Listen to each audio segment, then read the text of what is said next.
नामांकन के लिए विनेश फोगाट निकली हैं। तस्वीरें आपको दिखाते हैं। जुलाना सीट से नामांकन करेंगी वो। जुलाना से जींद तक विनेश फोगाट का रोड शो है। ये तस्वीर आप देख सकते हैं, उनके साथ गाड़ियों का काफिला पूरा पीछे। तो विनेश फोगाट जो कि अब खिलाड़ी से राजनेता हो चुकी हैं, चुनाव भी लड़ रही हैं जुलाना से, आज नामांकन दाखिल करने वाली हैं और उसके पहले की यह तस्वीर आपके सामने है। आप देख सकते हैं सामने वाली जो जीप आपको दिख रही है, इसके ऊपर विनेश फोगाट खुद मौजूद हैं और पीछे उनके साथ उनके समर्थकों की पूरी भीड़ नजर आ रही है। तो नॉमिनेशन से पहले रोड शो की शक्ल में जुलाना से जींद तक की उनकी ये यात्रा दिख रही है। तो जुलाना पहुंचकर वहां पर आज वो नॉमिनेशन भी फाइल करने वाली हैं और उसके पहले जब पूजा पाठ कर रही थी, बड़े बुजुर्गों से आशीर्वाद ले रही थी, उस दौरान की तस्वीरें भी हम आपको दिखा रहे हैं।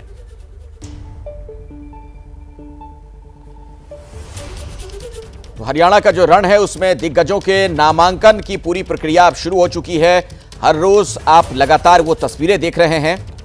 भूपेंद्र हुड्डा भी आज नामांकन दाखिल करने वाले हैं। वो तस्वीर भी हम आपको दिखा रहे थे, कैसे वो पूजा पाठ कर रहे थे नॉमिनेशन के पहले। इधर विनेश फोगाट को आज आप देखिए नॉमिनेशन फाइल करने के लिए निकल चुकी हैं और नामांकन दाखिल करने के पहले उन्होंने क्या कुछ कहा है आपको सुनवाते हैं। तो राजनीति में आई हो, आरोप तो झेलने पड़ेंगे। पहले तो अपने प्रतिद्वंदियों के दांव पेच, उनकी काट ढूंढनी थी। अब ये जुबानी तीर जो चलेंगे, ये चलने शुरू हो गए हैं कि ना जी कांग्रेस का षड्यंत्र था, कांग्रेस वाले ने बिठा दिए थे ये पहलवान, और अब ये आगे राजनीति में देखो जी 2 + 2 4 हो गया, हेंस प्रूव्ड। सबसे पहले तो जब धरने पे बैठे थे ना सर, तो बीजेपी के 2 लोगों ने परमिशन लिया था जंतर मंतर पे बैठने का। तो वो तो ये पॉइंट ही नहीं है कि किसने बिठाया था, किसने तो आपकी बीजेपी ने पॉलिटिक्स की थी, हमने तो की नहीं। हम तो सच्चे मन से एक अच्छी भावना से बैठे थे। हमें हमारे साथ ही गेम कर गए उनके लोग ही, वो अलग बात है। लेकिन वो लड़ाई हमने छोड़ी नहीं, उस लड़ाई में हमने हार नहीं मानी है।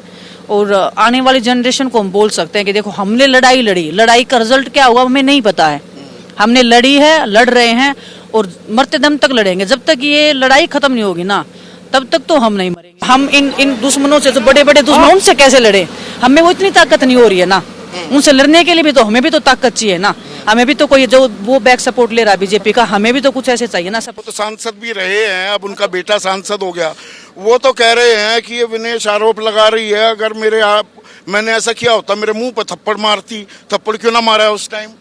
वही तो हमारी गलती रहेगी ना सर। ये लगा लो परमात्मा ने इतनी हिम्मत पहले नहीं दी, इतनी दे देते तो शायद बहुत सारी बच्चियां बच जाती। अभी थप्पड़ मारने का भी टाइम आएगा, सब कुछ आएगा। अभी वो बोलते हैं ना कि हरियाणा में एक हिंदी में कहावत है कि नाई के बाल है तो अभी आगे गिर जाएंगे। उसका तो भी रिजल्ट आ जाएगा। इतना क्यों डर रहा है वो, अभी इतना बौखला क्यों रहा है? पर ये कांटों का ताज है। लोगों का जो मन है, ये दिल मांगे मोर। उम्मीदें बहुत हैं, डर लगता है कभी कभी कि इन पे खरा उतर पाएंगी कि नहीं। डर तो नहीं लगता, लेकिन हाँ थोड़ा सा फील हो रहा है। रिस्पॉन्सिबिलिटीज ज्यादा बढ़ गई हैं। जैसे हम रेसलिंग करते थे तो वो ऐसा नहीं था कि कुछ देना है ना, वो प्रोग्राम हो जाता है। वो अभी इस चीज को देख के लग रहा है कि कुश्ती बहुत आसान है। हाँ, पब्लिक में रहना, पब्लिक के लिए करना, हर एक इंसान से मिलना बहुत मुश्किल है। उनके लिए कुछ करना वो बहुत मुश्किल है। उसके लिए भी एक अलग से लड़ाई लड़नी पड़ती है, क्योंकि एक काम ऐसे नहीं है। अपना सिस्टम भी ऐसे है ना कि अगर किसी अधिकारी को ऐसे बोल दिया कि ये करना है तो वो एक बार में नहीं सुनता है ना। तो बहुत चीजें हैं, चैलेंज तो बहुत है, लेकिन जिंदगी में चैलेंज नहीं है तो क्या जिंदगी है। तैयार किसने कराया या खुद मन बनाया? सुनो सबकी, करो मन की, अपने मन की कर रही है। लेके कोई नहीं आया जबरदस्ती, सभी ने मेरे पे छोड़ा था कि आपको क्या करना है देखो। मैंने ही डिसीजन लिया ये। हमने मतलब मैं बजरंग साक्षी बैठे थे ऐसे, हमने ही सोचा कि इसके अलावा रास्ता नहीं है आपके पास में। ये तो ऐसी सिचुएशन में है, अगर मैं 2 साल पहले अगर हम जंतर मंतर पे नहीं बैठते, ये सब नहीं होता। वहां से जिंदगी ने जो यू टर्न लिया है, जो सीखा है अच्छा बुरा, उसके बाद ये सब डिसीजन। कौन अपना कौन पराया ये भी सीखा जंतर मंतर पर। बहुत तभी तो अपनों के पास आई हूँ, नहीं तो मैं बीजेपी के पास तो नहीं गई। अपनों के पास इसीलिए आई क्योंकि वो बुरे टाइम में साथ खड़े थे। अपने आंदोलन किया और वहाँ झंडा पकड़े हुए हैं और सड़क पर घसीटी जा रही हैं।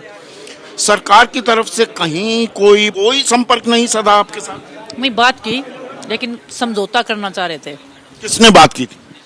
उनके हर एक अधिकारी ने बात किया। प्रधानमंत्री ने नहीं? नहीं, उन्होंने नहीं किया, उनसे नीचे वाले सब ने किया। इन चीजों पे समझौता नहीं होता है सर।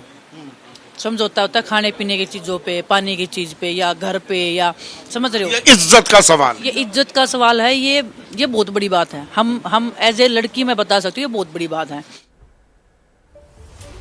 विनेश फोगाट को आपने सुना, बहुत कॉन्फिडेंट नजर आ रही हैं। वैसे कुश्ती के अखाड़े में तो कई बार अपने प्रतिद्वंदियों को उन्होंने चित किया, लेकिन राजनीति के अखाड़े में क्या कर पाएंगी ये तो वक्त बताएगा।